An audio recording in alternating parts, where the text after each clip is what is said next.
I start every morning going to each window in my home and pulling back the curtains, raising the blinds, and looking at the sky and saying, "Good morning, beautiful," at every window.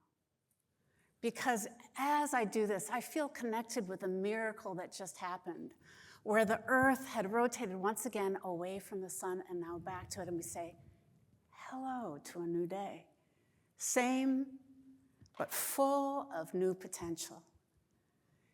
As I'm doing it, I'm noticing the dew on the grass, which I know will evaporate, that it's the same as my breath coming in and out, my heart going lub and dub. So I say to you, good morning, beautifuls. It's such a pleasure to be with you here at CRC, where we get to talk about the kind of work that we love, which is about creating futures where people are still at the center. Yeah. So my work and my mission is to spread and scale change literacy.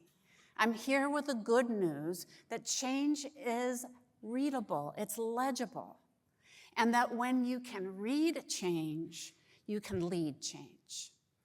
Because, you know, leaders are kind of in this position, on the very edge, looking out, the ones in front trying to figure out which direction to go.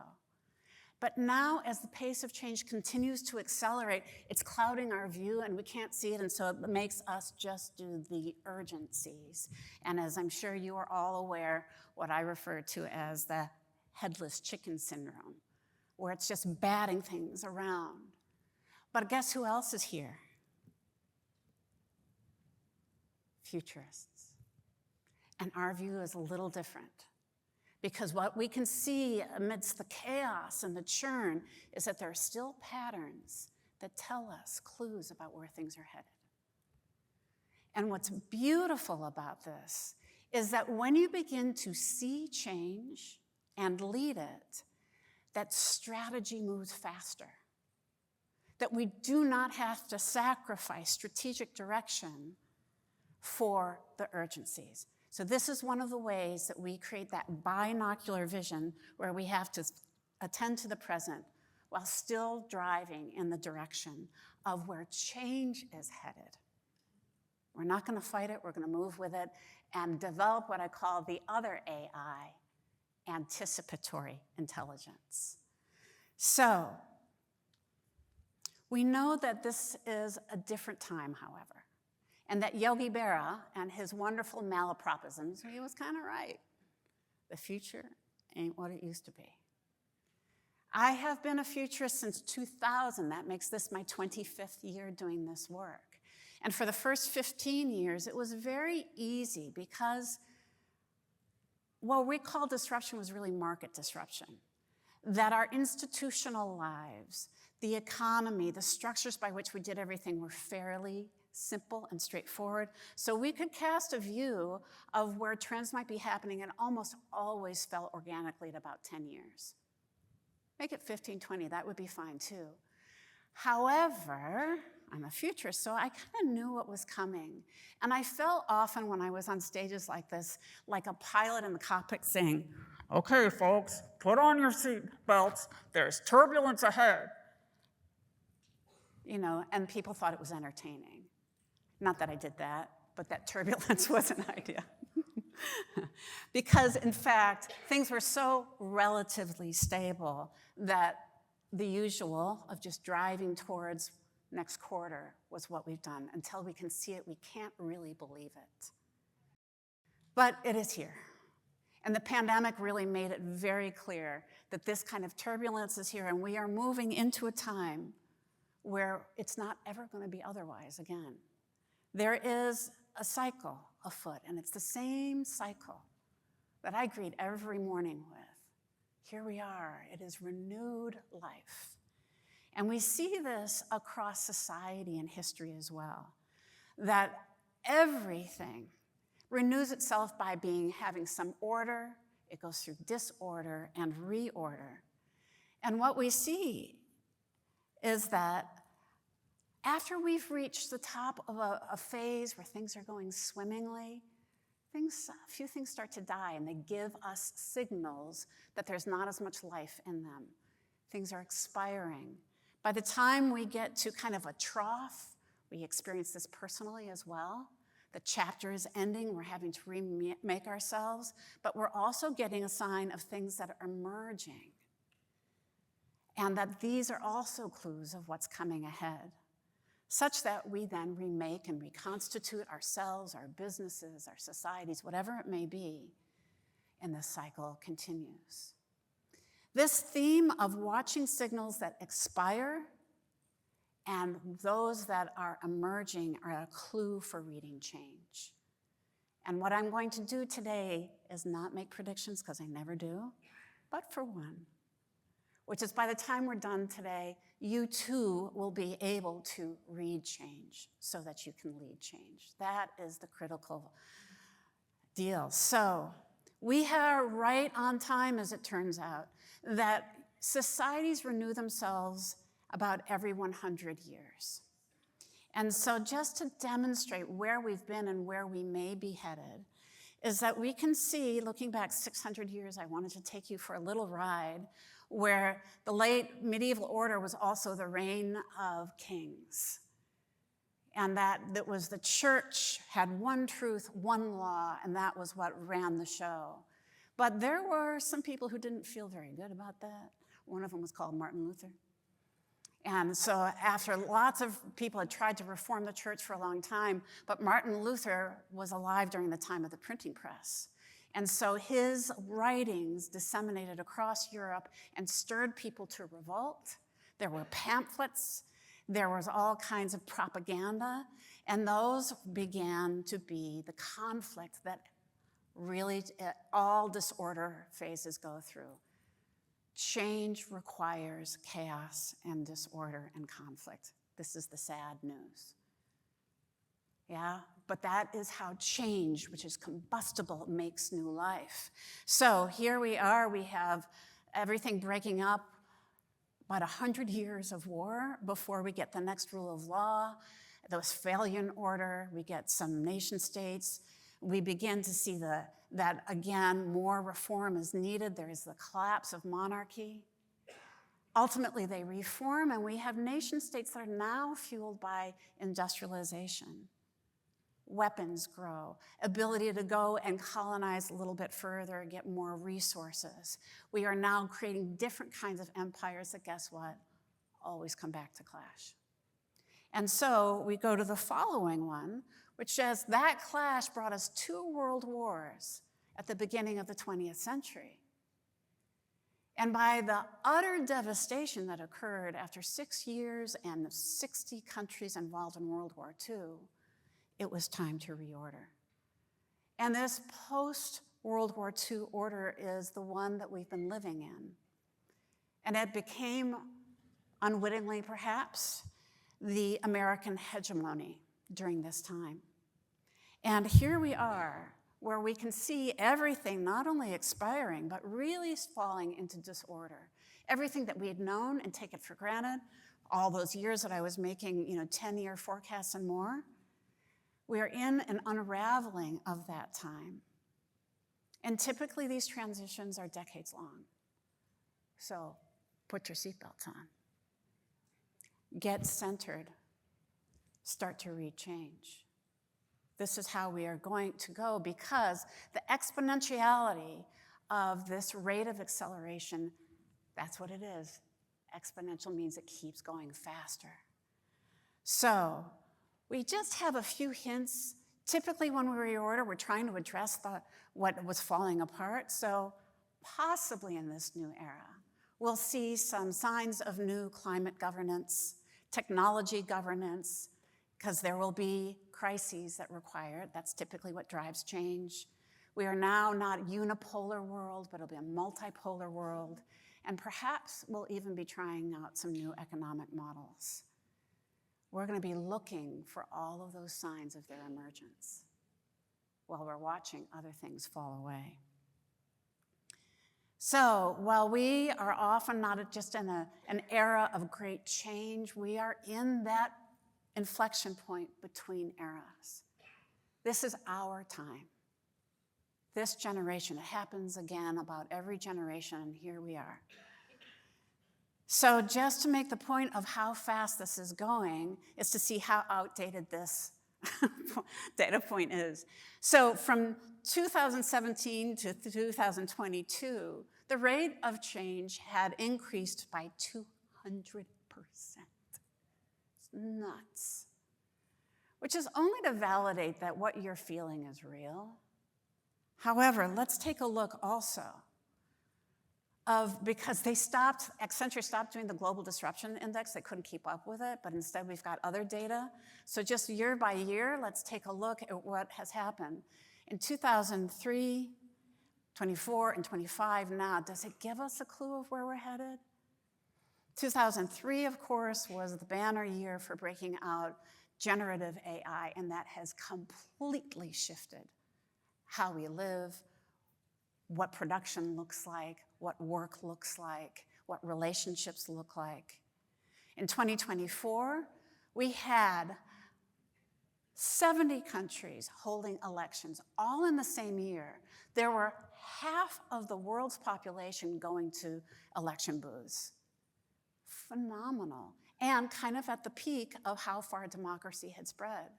However, one of the themes that we saw there is that they were kick the bums out, anti-incumbent sentiment, and what we are seeing now is this rise of right-wing populism spreading across the globe. There's always an equal and opposite reaction, and that's where we are right now.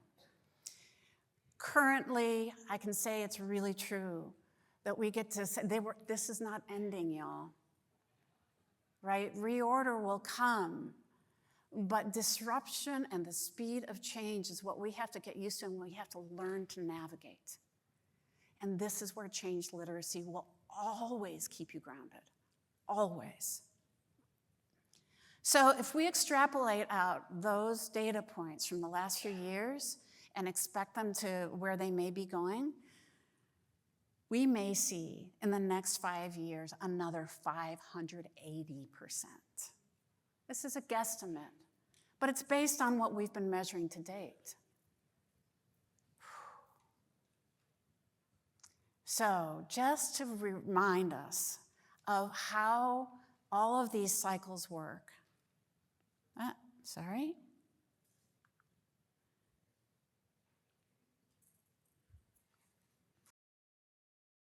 This should be a video that plays. And let's see if it goes. And here it comes. Thank you. So what we see here is a woman who is on the grass in Mountain View. She's there at the Googleplex headquarters. And as we begin to zoom out, I refer to foresight as being like a zoomologist. As we zoom all the way out, we begin to get perspective, which is what we need. And we see how boundaries and borders and continents and oceans and ultimately the planet start to take shape. The further out we get to go, we see the relationship of the Earth and the Moon, all being a part of the solar system. And as we move further away from the solar system, we're starting to see ice particles in this belt here, and they form a cloud. Now, as we get even further out, we begin to see that this solar system is a part of a larger galaxy, and that they all are related to one another in a way where a swirl starts to take the shape and form. And that as that swirl grows, we begin to see that there are many swirls and spirals in space that, again, together start to look like, frankly, this is what nervous tissue looks like.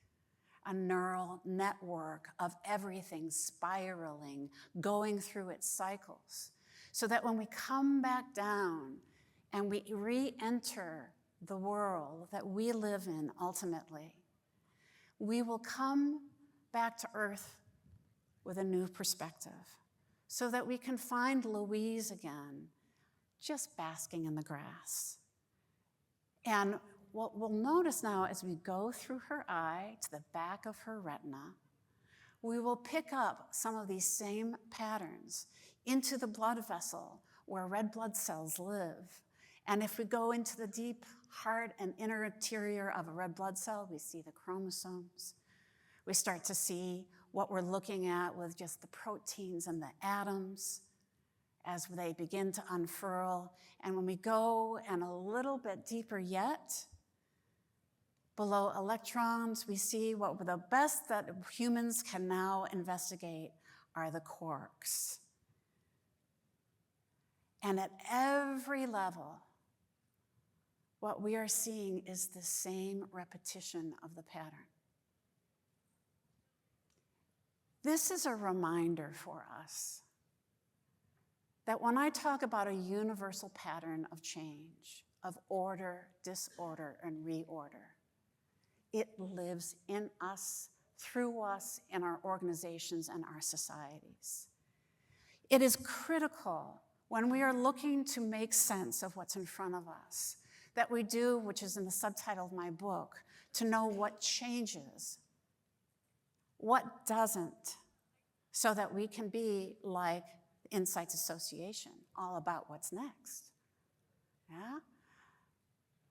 The clue here is that when you're doing strategy, research, innovation, looking ahead, we want to follow the things that don't change.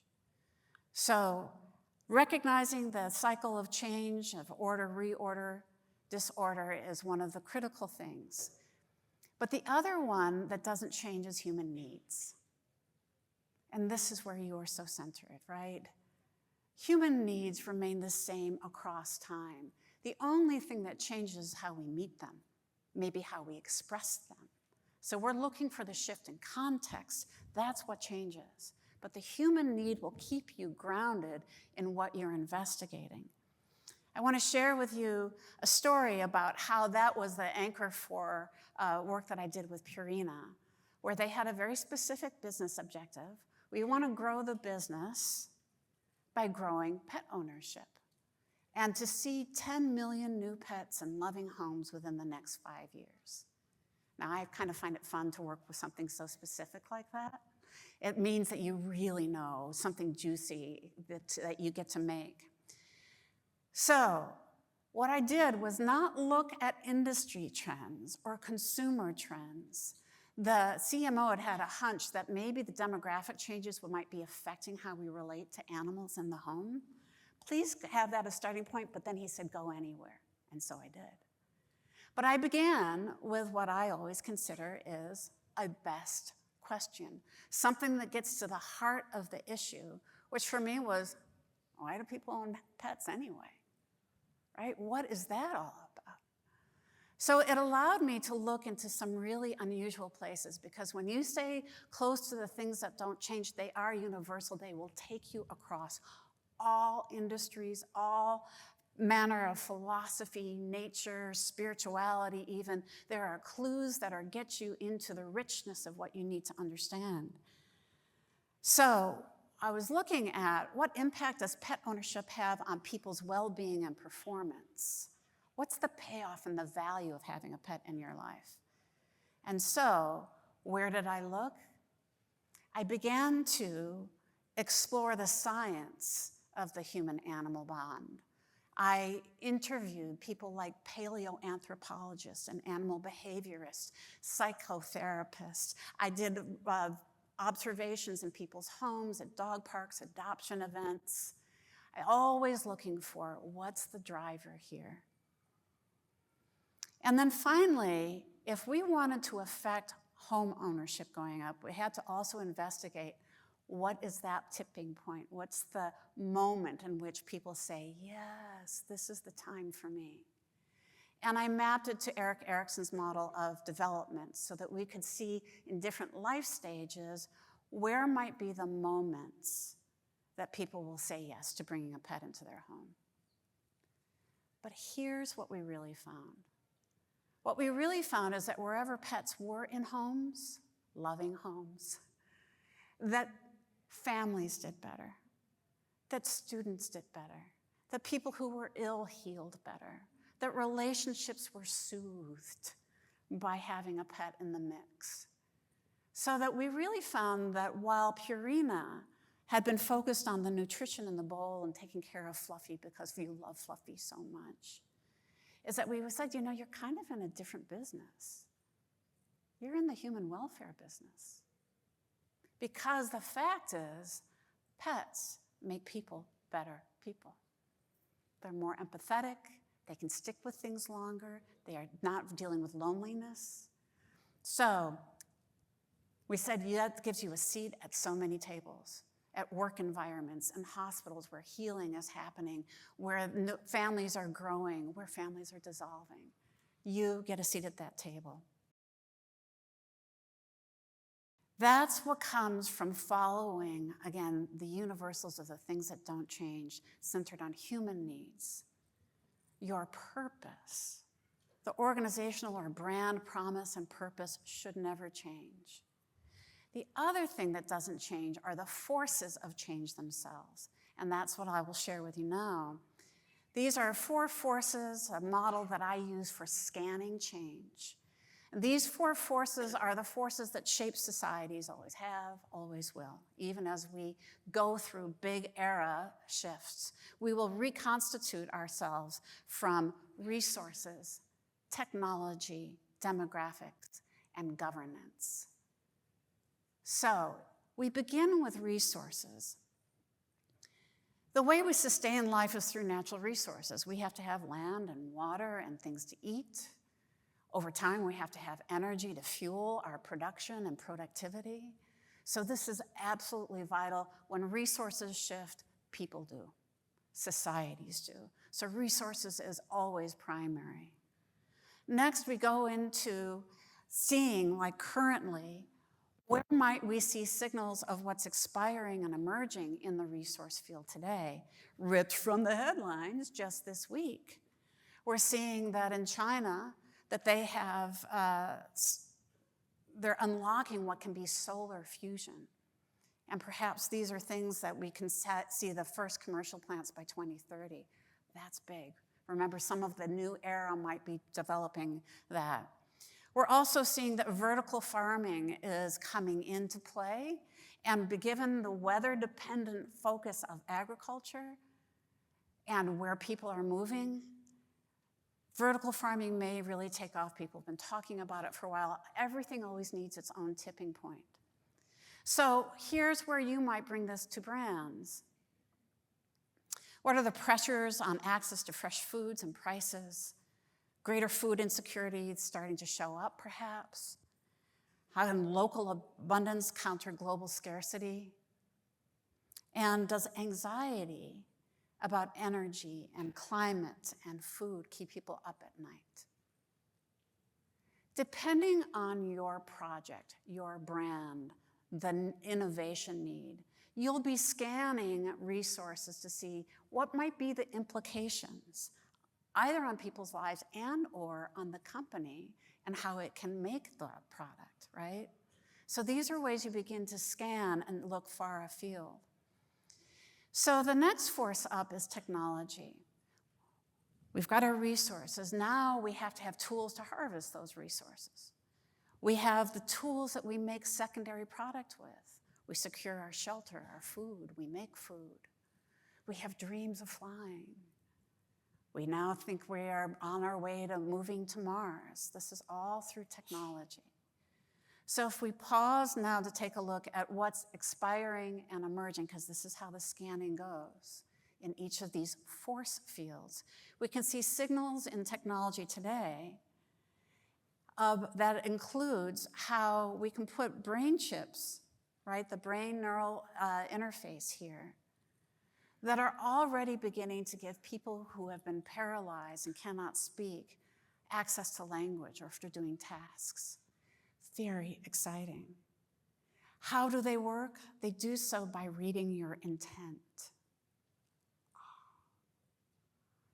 One of my phrases is when you see one phenomenon happening is to look both ways before you cross the trend line, right? Whatever you see one thing happening, anticipate that the opposite is too. yeah? So you take your blinders off in this regard, and that's an example of it. We're also beginning to see breakthroughs in quantum computing, and this means that everything, this exponentiality just goes up a lot. And it's fascinating. Quantum may unlock, some more understanding about life itself because it begins to mimic what we saw in Louise's body and those quark-like movements. Quantum does that.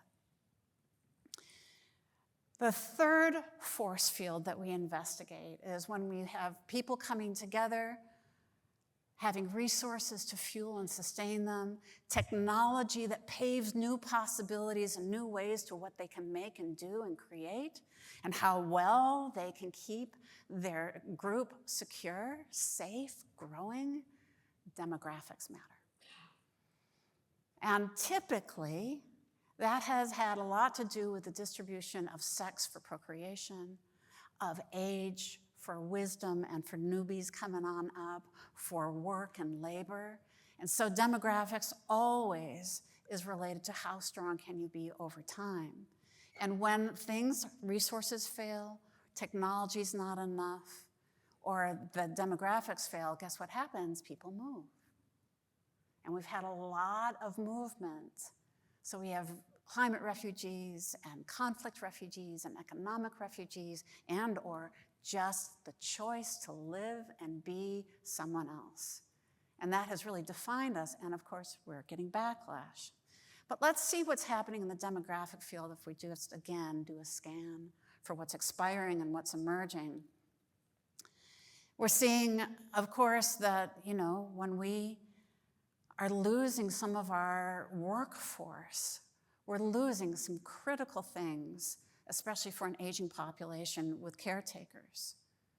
We also are having breakthroughs in being able to actually create embryos in a petri dish, not because of the donated egg and sperm, but because we can scrape cells off of someone and then reverse engineer them into stem cells, they're called, which then can meet.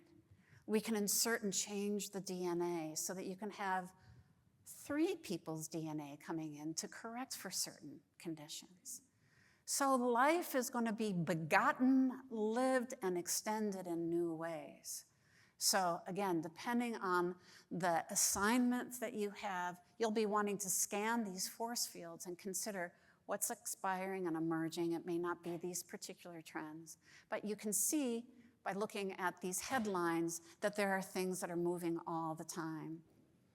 So if you were to translate that for your world, aging sovereignty, survival strategies, because we may go back to multi-generational households, where can people turn to trust what's most important to them as they make these decisions, and what values will sustain over time as generations and technologies clash. Governance is the last of these forces, and governance is a human-created way of managing our groups. Every group that comes together gets rules of cooperation. You have them in the home, here's the way we do things, not the way we do things, and there are consequences. Or you're going to be proud of you when the values come through. But in societies, often what we do is we develop rules of law and rules of market to say this is how, as a people, we act and perform together. This is a reactive force field. It reacts to things that are happening with climate change. We have these current trends and issues occurring on the top. And what's happening in technology? Are we regulating, are we not? Demographics, how do we feel about immigration and our policies around that? So all of these things are coming up to the surface right now. The surface where we're reading trends and current issues, but they all have their roots in these 4 forces. So if we want to make sense of where we are and where we're headed, that's where we look. You're becoming change literate in real time, and it's making me so happy. So lastly, for governance here, we can see just in this last week, Prime Minister of Japan also there, we see in France falling away. The destabilization in governance everywhere is part of what makes us so nervous. So we're going to really ask questions about if people are feeling insecure and unsafe, where does safety belong? Where are they seeking it? How are they cared for? Where is belonging occurring? Because institutionally, it's not so much. But our needs are still the same. They do not change. If you can read these signals, track what's expiring and emerging across these force fields, and you understand that there is a cycle that always renews itself everywhere you are, you can be patient for the next thing to emerge. Expiration and emergence is really what life looks like.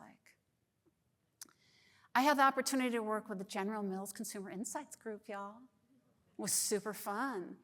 And what we got to do there was to see this kind of change literacy does indeed scale across teams and organizations.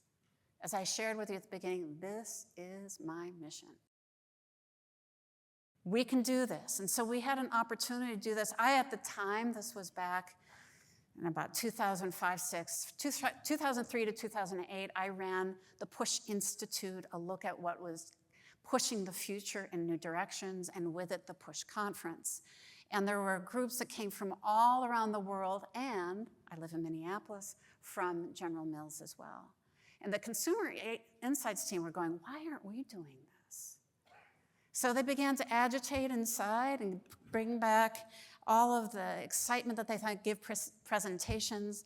So when I went in to meet the SVP of Consumer Insights, Gail Fugit, some of you may know, her first words to me, she said, thank you for inspiring my people. They are willing and ready to go. And here are my concerns. And I'm sure you all know this, really convinced that Insights needs to have a seat at the table of strategy at the officer level. I've secured it. We need to defend it and really make sure that people believe it. Also, unfortunately, on our climate survey, we have had a recurring number that's low that says that the confidence in taking ideas and responding to them is very low. So I'd like to take the hierarchy out of innovation, she says. Let's go. She had money to do that. We then worked as a group around self-organizing ideas. We called it the Idea Greenhouse. Gail made sure she had buy-ins from directors and VPs, set up a venture board, trained them in the 4 forces, of course. And we implemented the 5% rule. This is an innovation measure that I use that whenever you're doing a project of any kind, reserve 5% of your budget and time for the times when you need to stand back and go, it didn't go the way we thought, we've run into something else. Because that is something that you should never do in a meeting. That is time you need to take away to look again, yeah? So budget for it. It so happened that we were able to spread this 5% rule in such a way that it demonstrated how successful it was to preserve that time, that General Mills adopted it as a full organization. Scaling change literacy helps you move with the speed of the market. And so we had some pretty awesome outcomes right away in that first year. Fiber One had just produced a bar that was going to market and had a mini budget. And so one of the people from Insights said, I've got an idea, let's try social media. And it was blazingly successful. And so that was a pioneering use of social media that then got adopted by the industry. On the climate survey, as a result of this work, freedom to experiment went from a weakness to an expectation. It did, as Gail had hoped, to take the hierarchy out of innovation so that anyone, even the most junior members, could be lifted up and recognized for their thought leadership. And as one of them said, innovation has become the norm, and close to my heart, we now look to countries, cultures, disciplines, philosophies, not just for food trends, not just in our industry, but to really expand where we think, and it makes the insights richer. So very successful to take change literacy in-house, and we can do this. When change literacy scales, innovation moves with the market. When we can see where change is headed, we know how to move with it rather than just trying to control what we feel good or not good about. You can download from my site more on the 4 forces, more on something we did yesterday talking about the algebra strategy, and also on something that will help you to stay calm at the center of this crazy storm, the 4 habits of mind. So I invite you to do that, and also, of course, to continue conversations in any way that you choose. I love this poem. There's a thread you follow. It goes among the things that change, but it doesn't change. People wonder about what you are pursuing, and you have to explain about the thread.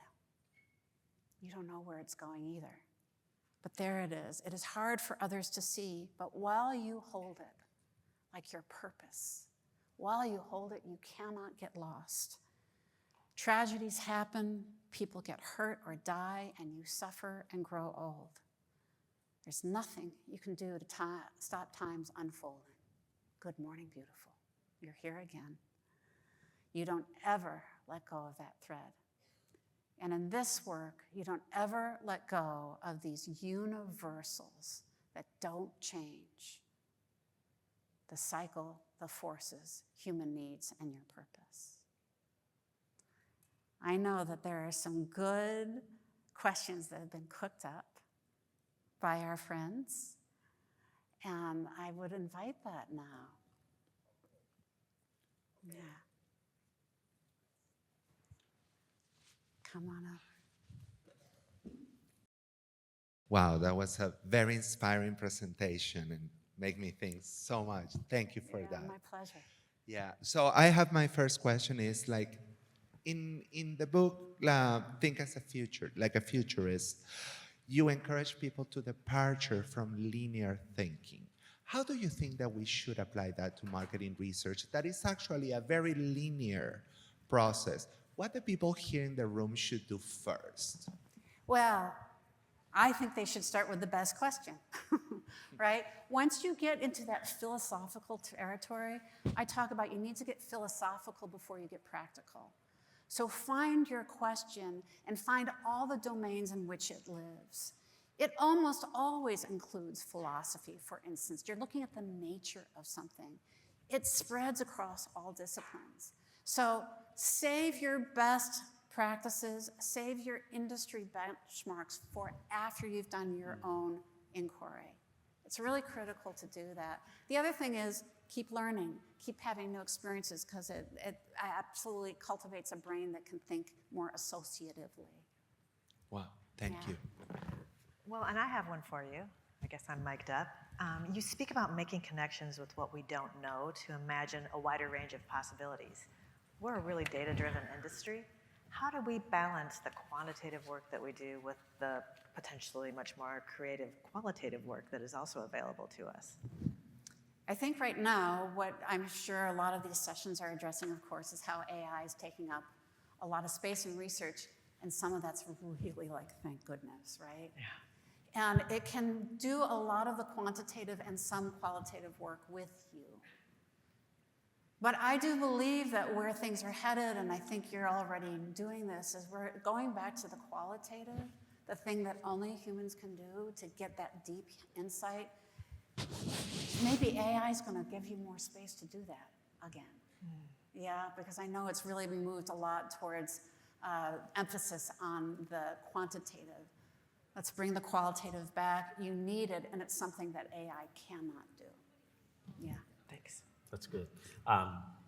Cecily, I wanted to ask this question. We talk a lot about demographic changes, and that's one of your forces of change.